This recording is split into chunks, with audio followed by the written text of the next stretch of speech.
Good evening and welcome to this week's episode of Sunday Night Live, your favorite automotive show where we talk about the issues that affect the customer experience at your stores. Because whether it's the front of the store, the back of the store, the middle of the store, or maybe downstairs or upstairs, doesn't really matter, because the better the experience the customer has, the more they come back to you for everything they need when they need it.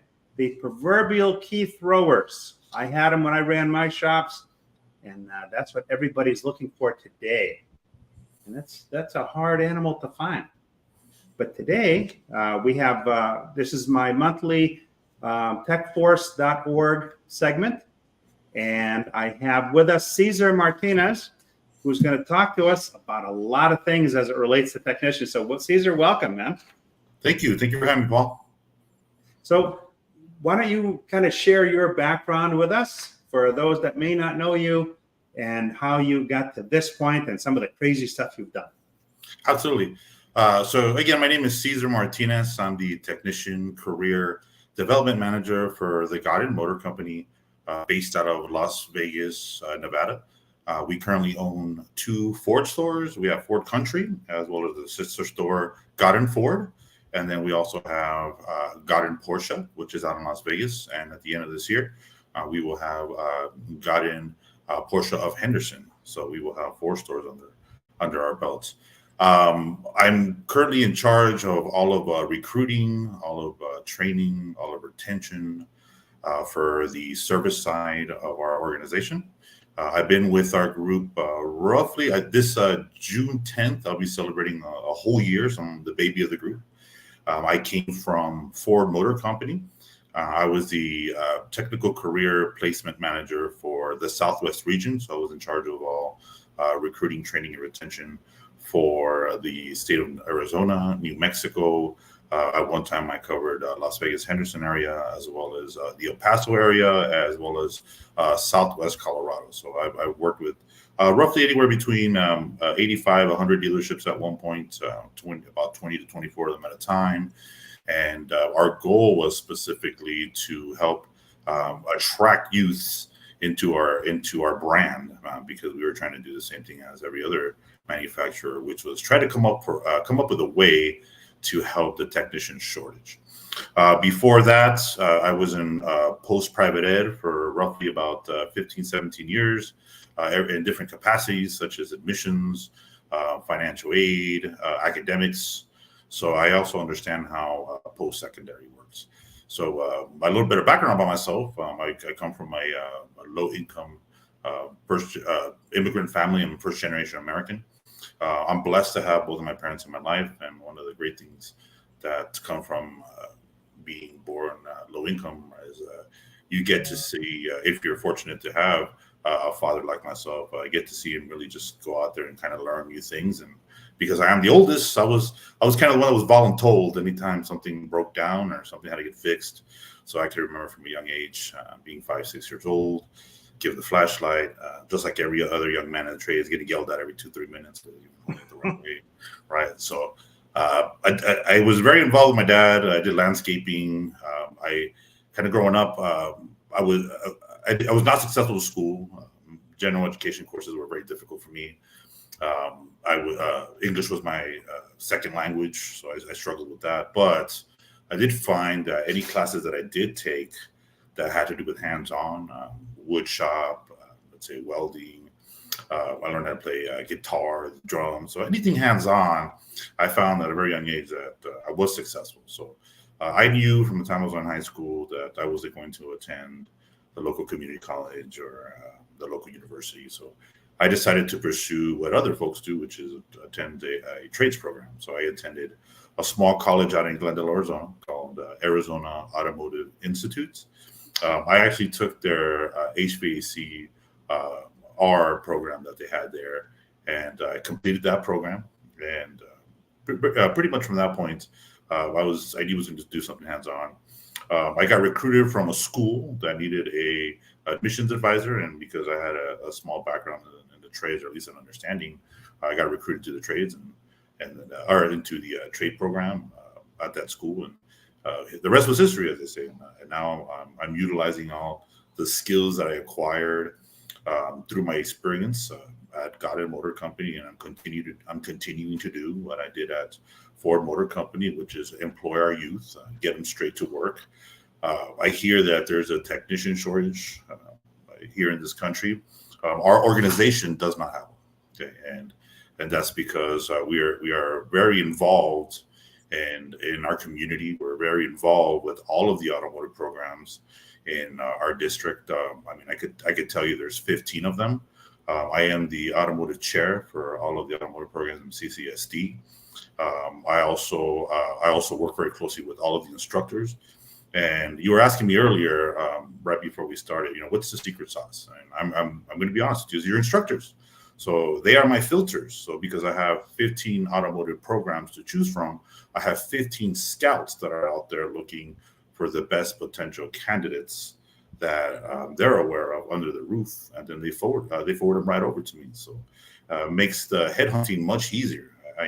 I know who I'm getting, and they're coming pretty much co-signed as a potential technician, right? I'm not expecting all of them to be, I guess I'm not expecting all of them to be the best techs ever.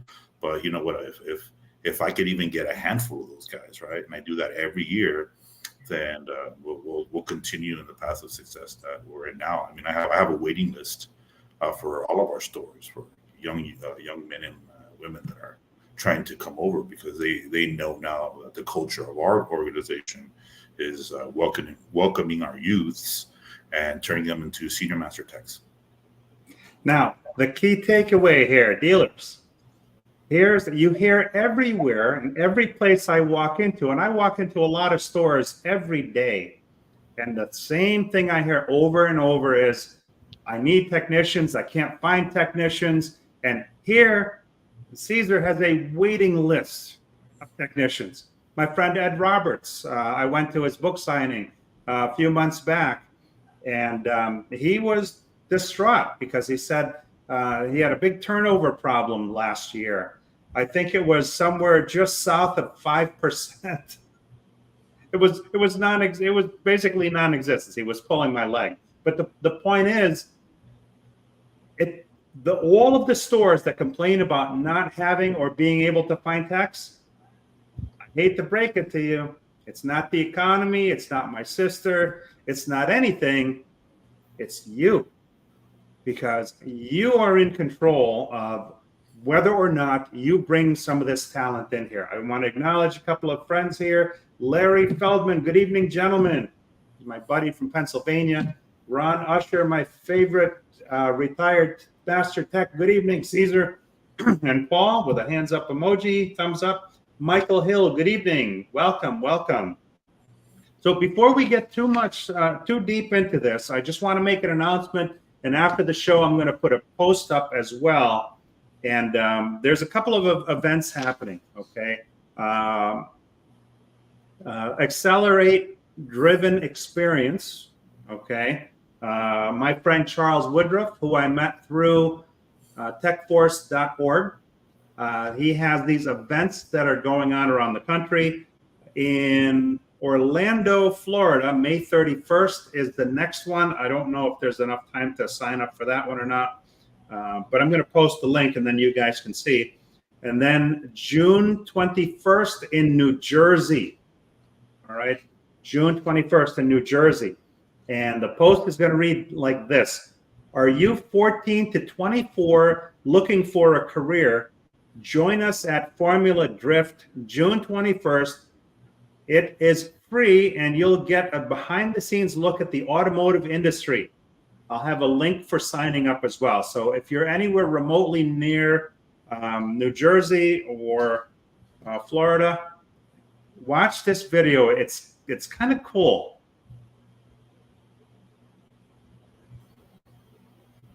This was a previous event day.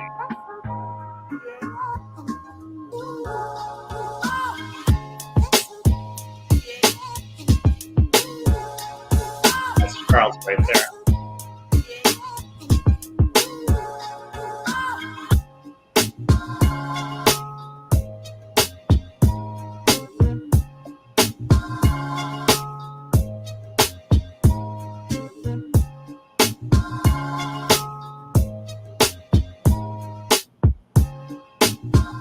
just the opportunity to be able to see all the different cars, be all the different people, and then just the opportunity to be here really great.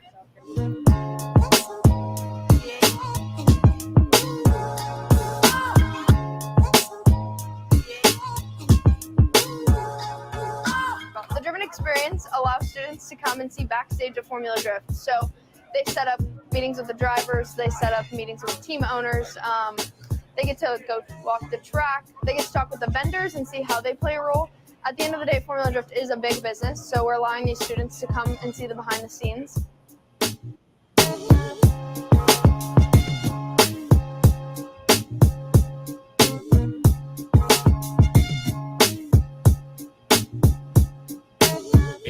So where it's opportunities here for everybody, just coming in to look, or maybe you want a job or something, you can definitely get it right here.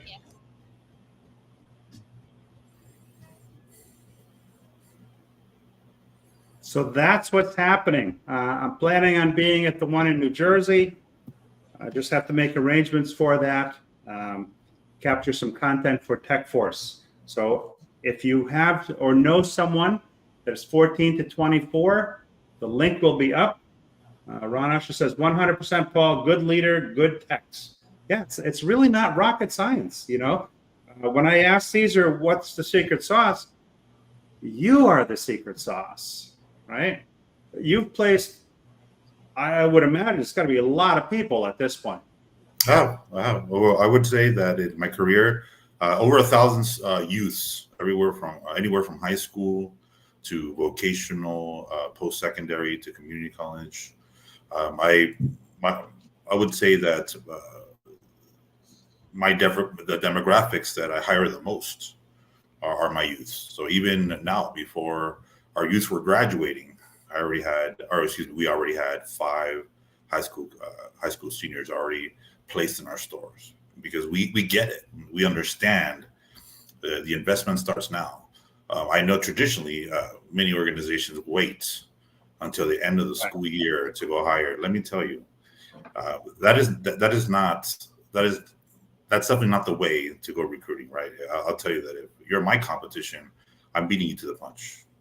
I'm already hiring these guys way before they graduate. I'm already planting my seed their freshman year. So within our group, I try to visit every dealership twice a year. Okay, and there's reasons behind that. My first semester, I come in and I talk about soft skills, expectations, right? They need to understand that there are some expectations when they come in. They have to have control of these, right? Controllables, having a driver's license, making sure they can pass a driving record, understanding that we're going to drug test them when they first come in, understanding if they get in an accident, we're going to drug test them, right? So by doing this, what I'm doing is at the end of the year, I don't worry about those things. I know that after coming in and talking to the schools, I've shaken the tree. So at this point, whoever comes at the end of the year, they understand my expectations. And when you mix, again, the filters that I have with the instructors, I have very strong candidates that come over to our organization. The second semester, I come back and I do another presentation. I do a resume building, interviewing skills presentation. And the reason why is because I know at the end of the year, many of these students I'm going to put in front of my leadership. So I want to make sure that they have their best foot forward. They understand how to build a resume, and they understand how to have they're able to communicate in an interview, right? They know how to ask questions. They're prepared. They show up with notes, right? With prepared questions, right? I want to make sure that I give my leadership the most information that I can so they can make an informative decision. So I prep my entire city, basically all my youth. I prep them, and I believe it or not, I know that many of these are going to go to another manufacturer, and I get that, right? But this is also, I think, a great way of thinking of it. It's okay to be second place sometimes, because what will happen is they'll go out in the industry, and many times it won't work out, and then they'll just come right back. So again, a lot of the things that we do are are very thought out, right? And it starts off their freshman year, and I do this consistently every year, twice a year, and then I kind of sprinkle things in between that. If I'm not inviting these guys to NHRA races or working with Tech Force to invite them to SEMA, right? If they, again, just being there all the time, they might not know my name, but they recognize my face and they know what organization I'm working for. So it works out every time. So you're in the schools Yeah, starting absolutely. ninth grade. Yes. And we're not talking about just the obligatory once a year career fair. No. We're talking more than that. So give me kind of a sense of, how many times a year do you go in? So like I said, I go once. My goal is to go once a year or twice a year, first semester, second semester, like I was stating earlier. I invite every school to our dealership. We have one store in Henderson that has a restaurant. So when we bring them in, think of it as I give them all a tour, and then we end at a restaurant and get some swag, some swag bags. At my other store, we have a deli store that we have access to, so get them some sandwiches. I order pizza, whatever. Right? It's all about making it fun. What I found that's missing in our industry is that there's no more parties. I remember growing up, right? It was exciting being in a shop. It was fun. People talked about it. Nobody talks about it anymore, right? So what I do is I try to create a party because, as we all know, right? If you see a party, you just genuinely just want to be part of it, right? It's attracting. So right. That's the atmosphere I try to bring. Is hey, let's make this fun, right? So I do a lot of that. I also let me think what else I do. Oh. I get together with the industry, right? I try to think 5-10 years ahead, right? So what I've done here recently is I got together with BG Southern Nevada, owner Mark Diltz, a great advocate of not just the industry but for the youth. So what we did is because some of our stores utilize BG products, I thought to myself, well, you know what better way to increase revenue if I was able to get BG equipment in the high schools and expose them before they even get into our shops. And BG supported us, gave us 4 pieces of equipment, and then we donated it to the 4 top hiring automotive programs that we deal with. So moving forward, and let me go back, and then also BG offers them every month monthly continuous training, so they're on top of their game. But again, if you think about this, right, it might not benefit us right now. Down the road when they get into our shops, you're farming. You're farming. You're tilling. You're rototilling the land. You're fertilizing. You're thinking long term, right? We in automotive tend to be a very reactionary business, right? There's not enough proactive stuff happening in our business. I'm part of it for many years, so I see this, and I see. What you're talking about here is stuff that everybody should be doing, and just creating that whole atmosphere that, hey, automotive is awesome, right? Go in. My strategy on something like this is go to your company and say, look, we're having some struggles with technicians. I'd like to start a farming program. What kind of a budget, right? We talk about ad nauseum how we support the communities. So let's figure out. I'm not talking about baseball jerseys or sneakers or that kind of stuff. I guess that's important too. But let's figure out some hard money. What do we have available that we can donate to a school? So once we know what we're working with, now go into the school. I say 2 meetings. The first meeting is meeting with the department heads and say, listen, I understand you have an automotive program.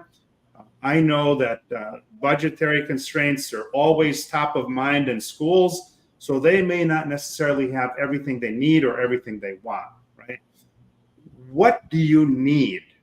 And what does it cost? And see if we can put together something where we can help the school with equipment, okay? Give first, and ye shall receive. because now I'm going into the school. I want to support their program. I want to help them with equipment so that they can develop the technicians that we all need in the business, and then take it one step further. Hey, I'd like to, if you have maybe 6 of your top students that are really enthusiastic about getting into our business, I've got 6 opportunities to have them work part-time alongside a master tech or a mentor to teach them more of the automotive, right? So they have their in-school learning and they have what you're helping them with. I think, nothing happens instantly other than flipping the switch for a light. Other than that, nothing is instant. So I love your approach to it because it's long-term. Hey, we're not going anywhere. The auto business isn't going to stop selling and servicing cars in 6 months or a year. It's going to go on forever and ever. So to start yesterday or today, not going to hurt you. And don't expect everything to happen instantly. Let me put up a couple of comments here. I don't want to get too far behind. Robert Allen Carvel, hello from Hotlanta. Technicians are available. You just have to go get them. Supporting local VOTEC and technology schools is key to your success. I repeat, is key to your success. Offer a great onboarding program which rewards new technicians on longevity training rewards, right? I mean, there's a lot of people in our business that get it. And this one's coming through as LinkedIn user. On my phone, it says Craig Tomasic. On the LinkedIn, it says LinkedIn user. There are sometimes glitches with this StreamYard program. So I may not say who's making the comment, but that's why I have my phone next to it. So that I love what you're doing. So 9th is where it starts. Mm-hmm. And then now, do these students work part-time in the schools, in the stores after school and in summers? How does that work? We do. So here in Clark County School District, they have a real weird schedule. So 1 week they're off at a certain time, the next week they're off at the next time. So what we do is we work around their schedule. So let's say I had a senior that gets off at noon. They come straight to work at 1 o'clock. We close their shops at 6 o'clock. So they typically work their 1 to 6 schedule, and then we offer them, hey, do you want to work Saturday too? Depending how many hours they want to work. I mean, they're more than able to work those Saturdays. Something you talked about was, the comment previous was talking about onboarding strategies. Let's talk about that. So with our group, we have an initiative. It's very, very simplistic. It's called Pathway to the Shop. Okay, so the Pathway to the Shop initiative is essentially a credential planner. So what we do is on day 1, when they come work with us, I sit with them and I talk about their goals. I'm trying to find out, what is it that drives them? What's their 1-year goal, 3-year goal, 5-year goal? What area do they want to focus on? If there is one, they want to be bumper to bumper, whatever that is, right? And then what we do is, because Ford offers all types of training. So once you become a tech, they just kind of set you up with everything under the sun, everything from electrical all the way to diesel. So instead of having them just kind of all over the place, when I talk to them, if they do state to me, I might be interested in diesel. So then what I do is, based off the curriculum that Ford provides us, then I pick out just the diesel training. I don't want them taking braking systems, front end, gas engines. I mean, that's great and all that they want to learn that, but I mean, at least the way that I think is that let's focus on one. Let's focus on one. Let's get that one down, and then we'll kind of move from there. So all of the training that I set up is think of their milestones to get them to, wherever it is that they want to be. And I do 30-day meetings. We do 60-day, 90-day quarterly meetings, right? The other 2 are more like temperature checks, just kind of seeing how they're doing, reminding them that I know where they're at on their training, right? So again, it's a lot of involvement, right? I think the problem there, and again, I worked for Ford Motor Company, so coming from corporate, what I found was a lot of the techs just kind of yes or you. Oh yeah, sure, I'll work on it. But nobody holds them accountable to it, right? So that's the A word. Yes. Accountability. So that's what I do. I mean, I hold them accountable. right? My youths, because they love texting, you know, I'll text them and let them know, hey, great job. I saw that you knocked out these credentials, but I need you to work on, you know, CD, whatever. So a lot of it is just being on top of them, because just like leadership, you know, gets overwhelmed with work. Guess what? Same thing happens to your techs, right? They get overwhelmed with it. So if you're not on top of them about it, they're going to forget about it. And I know some of us say, well, that's not my job. Well, unfortunately, it is your job. Your job is to make sure that you're growing, right? And then you're investing in them. Let me tell you what I found working with Ford. Okay. What I found working with Ford is, if you want to create the best techs, then your goal should be to make them the best techs ever. And the only way you could do that is training. So if you invest in them, then they will be the best techs, which means they will make a lot of money. They'll buy all the things that make their heart happy, and they will stay with you. But it all starts with that investment. If you don't invest in your techs, then they will leave, because they will leave to places like me. Well, we're going to invest in them. We're going to put money into their education to help them be the best techs that they can be. So that's a little bit about the credentials and training. So there's a specific sequence of events, right? So if I want to be a transmission tech, or if I want to be somebody that works on suspension, or I want to go into the body shop trade, right? So you line up specific curriculum that makes them, that helps them become an expert in that area. And then you mirror that with hands-on training in store. Does it kind of mirror the program? Yes. So let's say I have a diesel apprentice. Okay. So as he's taking the same training that our diesel tech, our current diesel tech has already taken, they're expected to do the same. And then what'll happen is they'll work in that same bay with that diesel tech. So that's the mentor, that's the built-in mentor right there. Yep. So it goes hand in hand. So they get the theory, and then they get the practicum when they get out into the bay. Working side by side with somebody that's already proficient in that craft. Wow, what a way to encourage growth, right? Mm-hmm. Now, so after high school, do a lot of kids come straight into the shop, or do some of them go on to secondary education in automotive? So for us, most of our hires, I would say, are just like a blend of post-secondary and high school. I will say that the way that we typically put them in the role it's all really based off of a meeting with a shop foreman. So our shop foreman is going to check their technical aptitude, right? He's the best to be able to tell us how advanced some of these young men and women are. If they're advanced, typically what happens, if let's say we get a brand new, I've never worked in a shop, right? All I have under my belt is just auto class. We typically start them off as a porter, right? And the reason why is because a porter, I think it gives you a great high level overview of what's going on in the dealership, right? Yeah. Most porters have no idea. All they know is they sell cars and fix cars, right? But the great thing about this is they also find different roles, different capacities that they might have had no interest in, and then all of a sudden they find out, you know what? Maybe service advising sounds a little bit more interesting because I love talking to folks, or even, you know what, part sounds really interesting because I love data, I love numbers, right? So that's what I found with the porter position. It's a great way to show them all the different arms that help a dealership flourish, right? Typically, they spend about a year there. It could be less, but I tell everybody expect a year. You'll be here for at least about a year. And then once, I also give them training there. So we're blessed that with Ford, there's something called Ford ACE. ACE is Automotive Career Exploration. It was Ford training that was set up and designed for high school and post-secondary.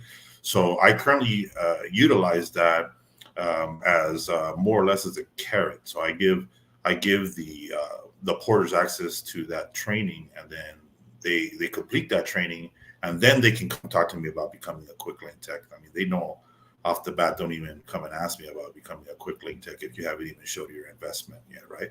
Yeah, punching in and out is good and all, but you're just going with the flow. We're not looking for people that are going for the flow. We're looking for people that are ambitious, that are eager, that want to be a tech, right? We don't settle for people being a tech. All of our techs in our shops want to be where they're at.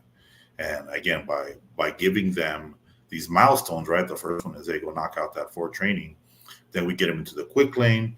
Typically, they spend about a year in there. That's their first exposure to the shop, to the tools, to the stress of working with customers, right?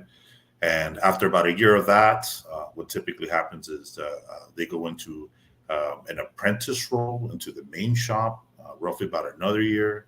And then your first year as an apprentice is you're learning your job, right? And the second year, now you're just strengthening what you already know. And then by year 4 or 5, that's where most of them start going out on their own. So when I talk to our youth, I make it explicitly clear that it's a 4 to 5 year journeyman's position. No difference than an electrician, no difference than a plumber, and I don't have a problem with them. They're willing to go through. Oh, let me also say that I really focus on the word trust the process. Everything's expectations with these young folks, right? Because if you don't lay out proper expectations, right, they just kind of assume a lot. So if I let them know, hey, this is the way it works, it takes 4 to 5 years. I don't get young folks bugging me every few months. Hey, it's my turn. They know what to expect because from day one, when I first met them at the interview, I had laid out our expectations. Well, what I love about it is that, for one, you develop the people by going out to them, right? Too many times you see people, they put ads online and that's it. That's as far as they go. They put a lot of ads out. They put so many ads out that they don't even realize all of the ads they have. And at times when I mystery shop some of these stores, they've responded with the wrong answer. They're responding to an ad that they have. They have so many ads. I see somebody here, Chloe Hodnet on YouTube says, "Can I ask a question?" Absolutely. What's your question? You set realistic expectations so they know what's going to unfold. I can't tell you how many times I hear where somebody's just put out there, okay, with really no end in sight, no plan. They get frustrated because, look, let's face it, the youth today, they want to go from start to finish in 6 months. Something funny my boss says, if you don't lay proper expectations, she says they're ready to be service director in 3 months. Yeah, exactly. Let's see here. Chloe says, who are the most important clients a technician can hire?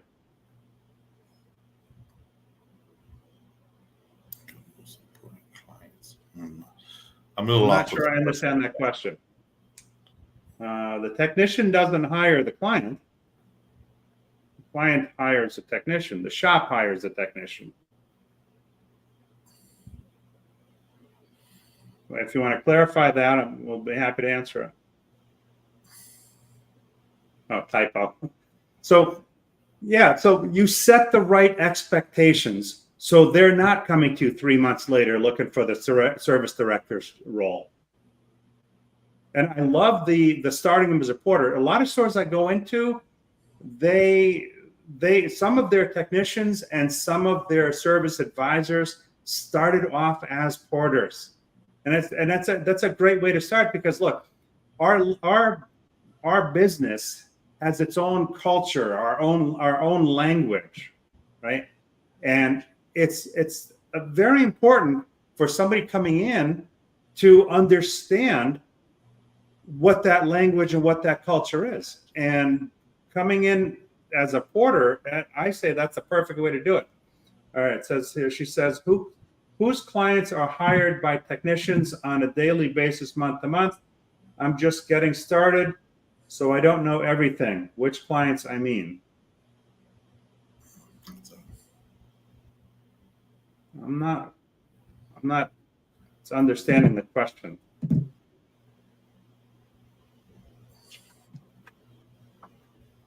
Yeah, I'm sorry, Chloe. I don't understand, the question you're asking.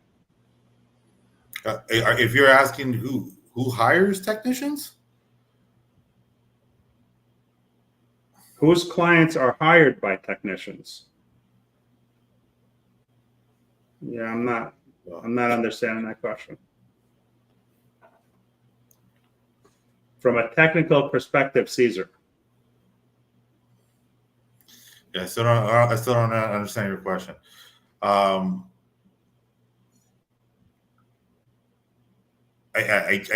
sorry. I wish I could answer your question, but I don't get it. So I apologize. But please, if you can maybe rephrase it, maybe not use the word client. I think the word client is throwing me off. Yeah, me too.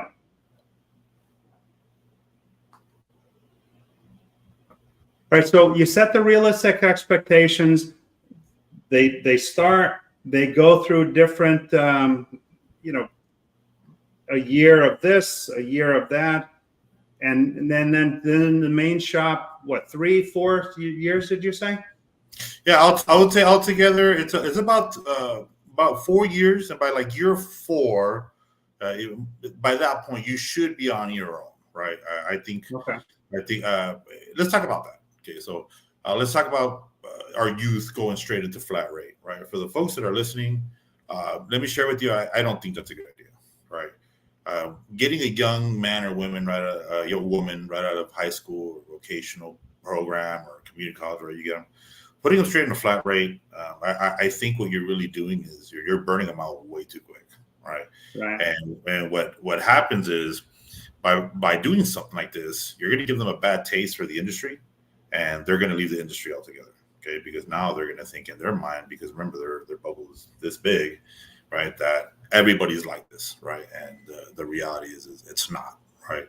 I mean, I guess if you're in a smaller area where you have to do that, I mean, if you have to, I guess you have to. But if there's a way that you can figure out to get them on an hourly wage, right? Maybe for even a few months, really get them going for a while, and then putting them on a flat rate. That's a way better decision than just throwing them out there on a flat rate. I've talked to young men that have graduated from a vocational program, and within a week, they're like, yeah, I have a 2-week guarantee, and then after that, I'm a $20 or $25 flat rate, and it sounds good to them because all they're thinking is the 2025, but they don't realize that after those 2 weeks, what are you going to do? What are you going to do then, right? You have to produce. Yes. So what I found is, if you can figure out to put them on an hourly wage, maybe even 90 days, right? If you can do that first, and then put them on a flat rate, a much better idea than just throwing them out there with the wolves. Because we all know, especially if you're in a small shop, right? Your techs don't have a lot of time to sit there and try to train them. So if you can give them 90 days of maybe them taking ownership of some of that training, right? Them asking questions, them getting prepared, like I said, for 90 days, much better idea than just kind of throwing them out there. All right. Chloe has updated her question. Okay. Now, she says, what metrics or key performance indicators, KPIs, do successful dealerships utilize to evaluate the effectiveness of their hiring practices and mentorship initiatives in attracting talent? Now, there you go. Better. Okay. So for myself, I do keep data of all of the techs, right?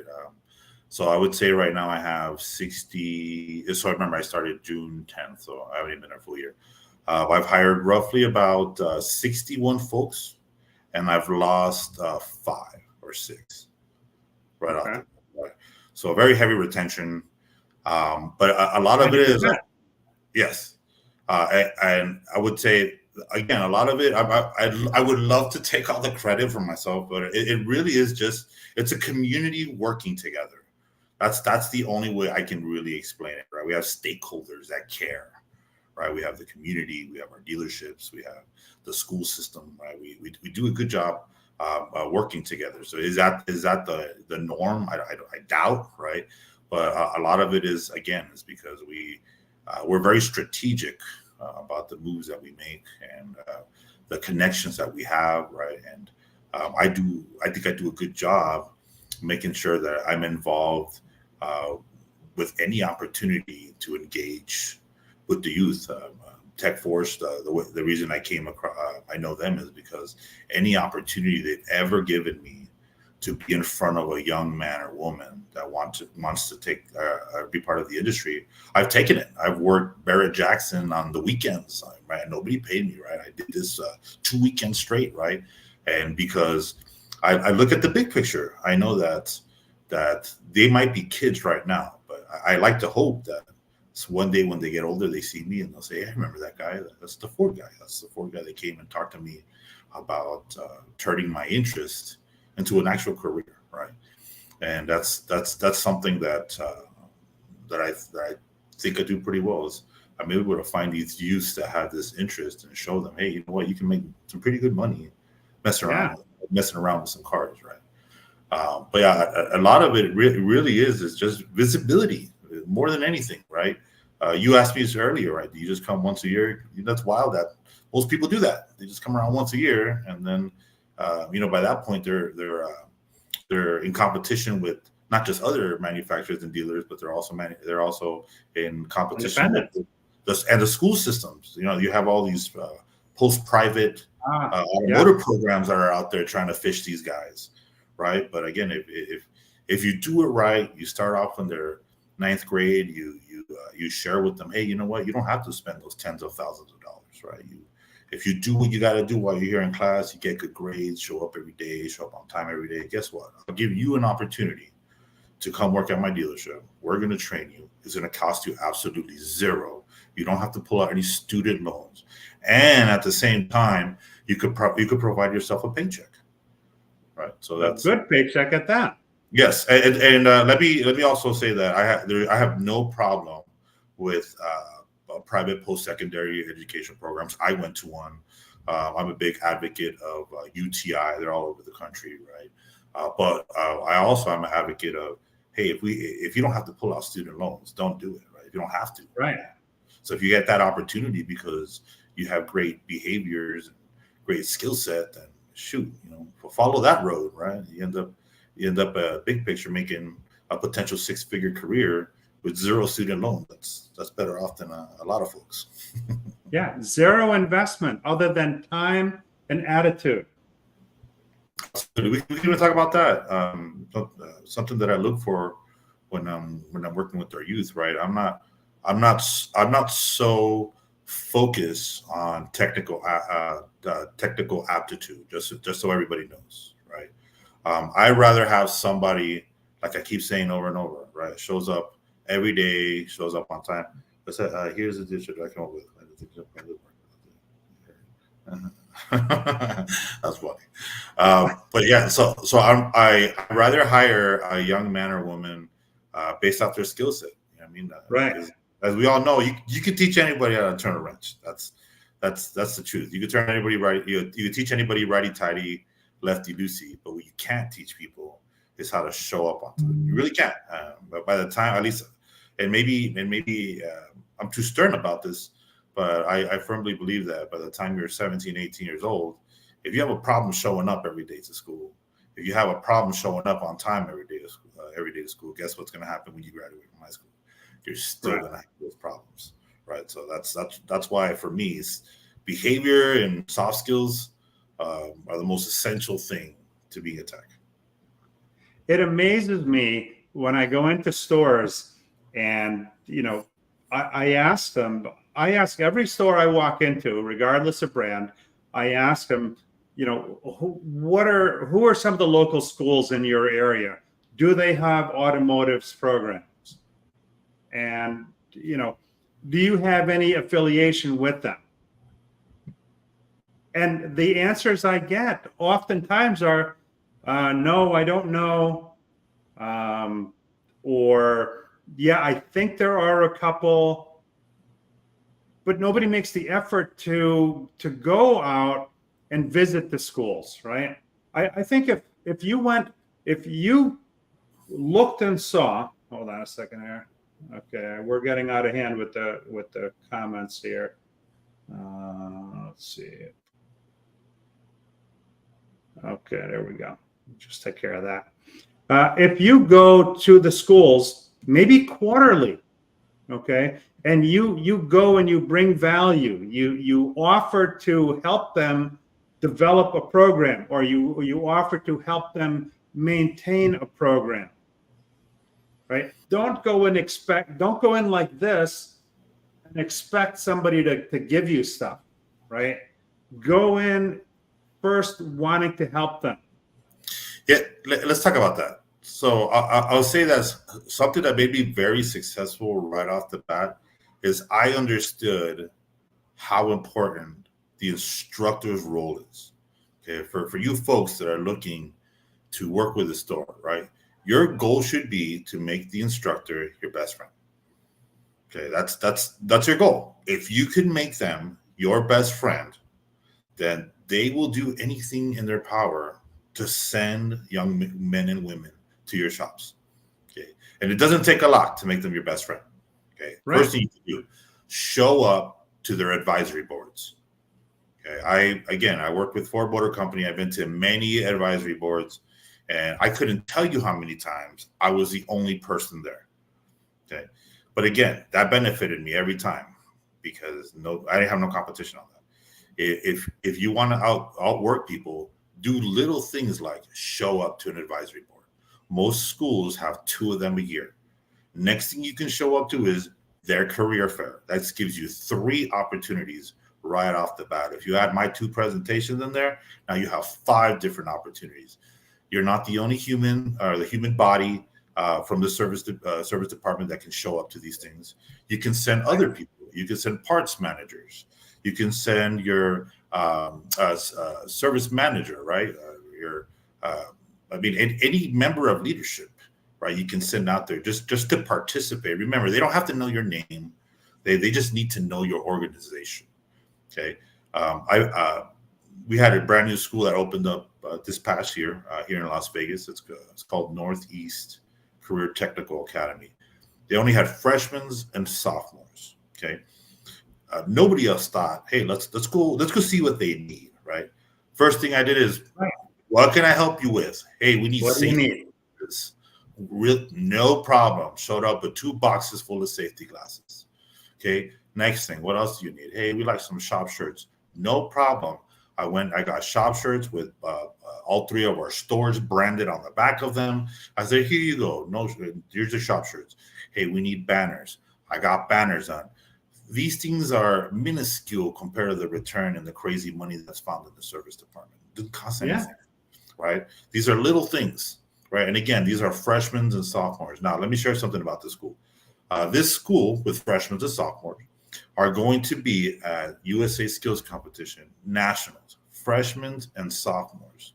So I know that 2-3 years from now, right, that these guys are going to remember these little things that our group did for them. Absolutely. So when their first graduating class comes about in a couple of years, I'm going to be there ready to hire those kids. And I have a better chance, and the odds are in my favor, that they're more than likely going to come over to me. So they've seen you over the years, and you actually go to a graduation.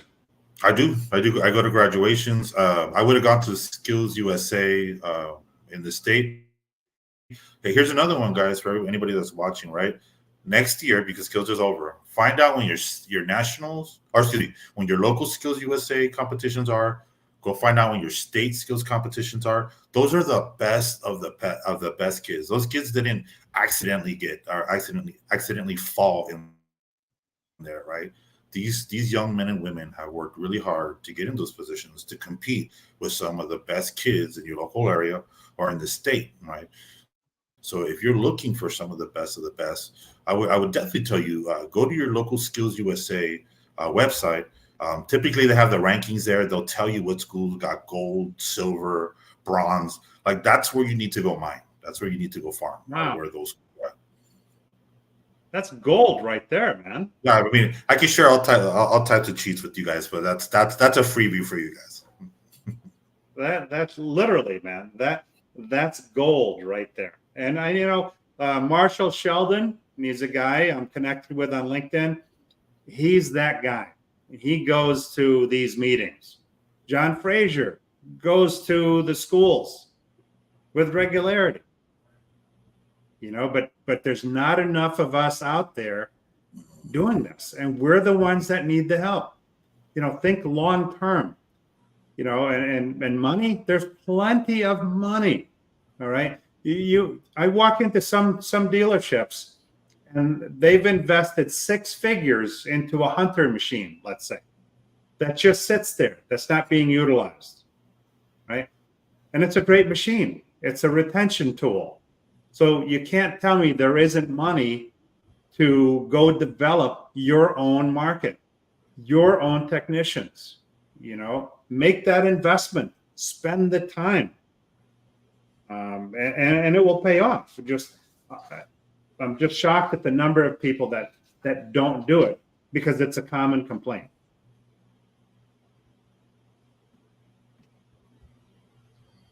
Success stories. Anyone come to mind?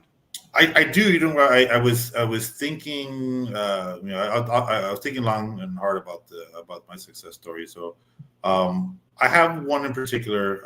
In 2018, I met a young man in Albuquerque, and this young man, he was a junior at the time. So I met him, very quiet. I hosted a presentation at the dealership that year for the incoming seniors, which he was a junior at the time, so it was him. And I was letting the parents know at this dealership meeting that we were going to be rolling out some Ford training at the local high school, and that the goal was to hire some of the juniors when they become seniors. In Albuquerque, they're a little bit more loose on the age restriction, so I was able to hire 16 at that point. So I had this young man get very quiet, starts his senior year, very quiet, and then his dad comes over, introduces himself. He's a detective for Albuquerque PD, and he says, my son really wants to become a technician. He goes, I'm not too sure about it, right? And I kept a great relationship with this young man, and he had a very awkward personality per se, but I knew he was a hard worker. Again, instructor brought him over to me. He said, hey, this kid is a hard worker. You give him a task, he completes it, doesn't question it. You show him one time, he figures it out. So after meeting this young man, like I said, we're going on year 2, and year 2 comes around, and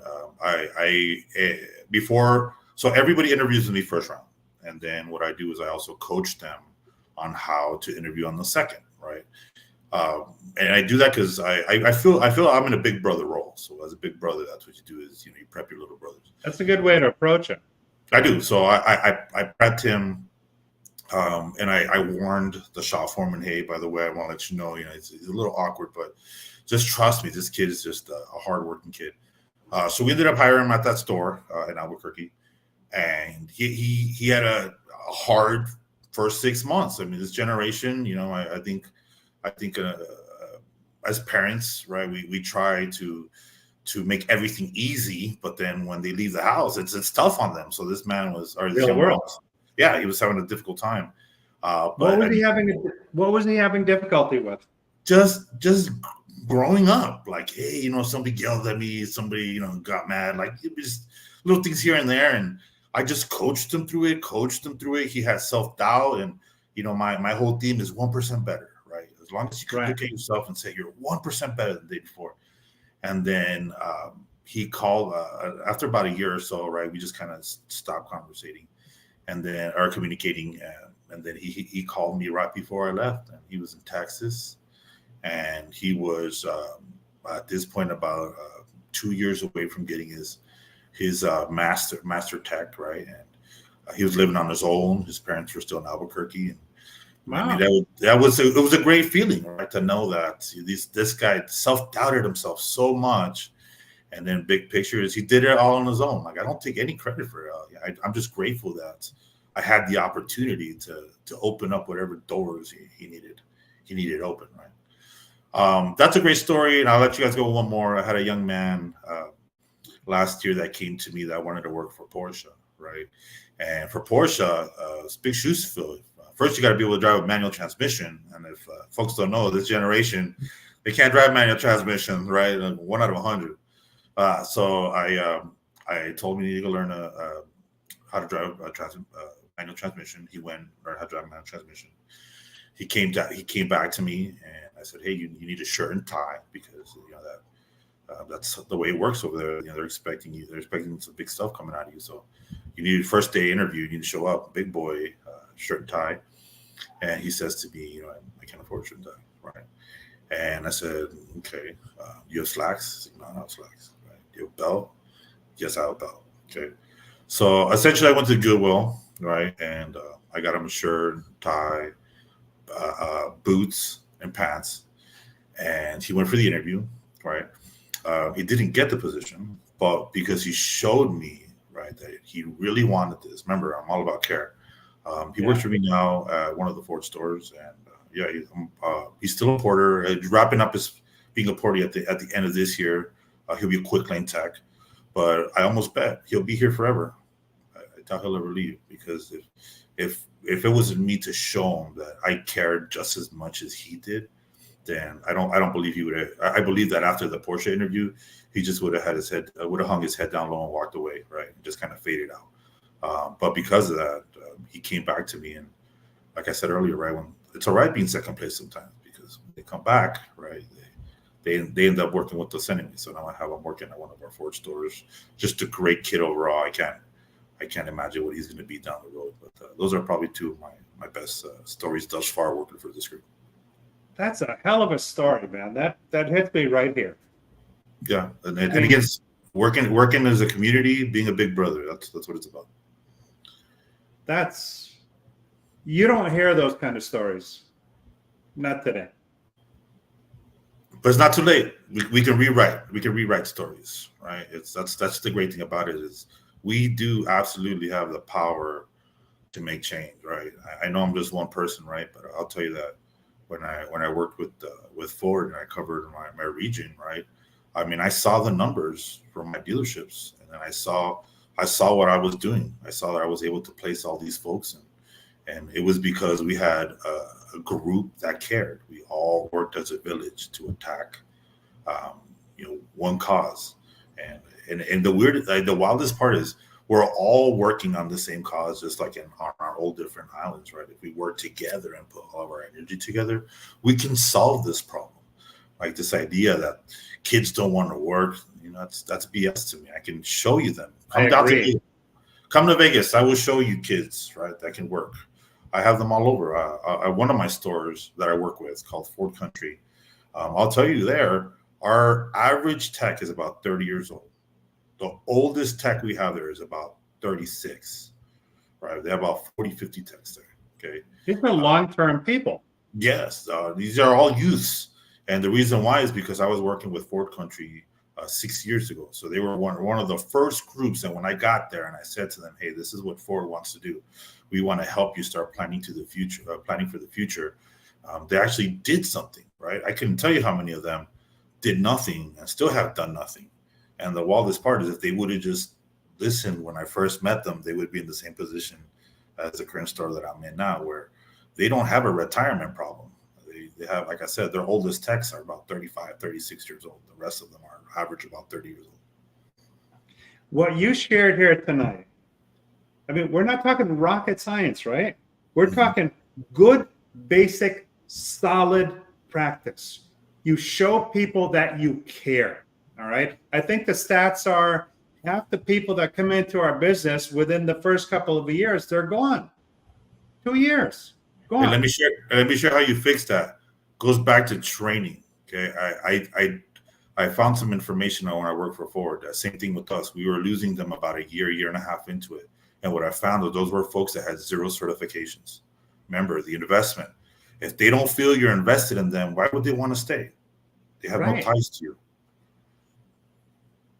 And the fact that you show them that you care. Man, if you going to get that kid closed for an interview, he doesn't make the interview, but he knows that you care enough, and now he's working in one of your shops. Wow. Well, to those that watched it tonight, to those that will watch it on the replay, I hope you watch it and rewatch it, because what you shared here, that is the secret sauce that everybody's looking for. Everybody wants, but nobody wants to do.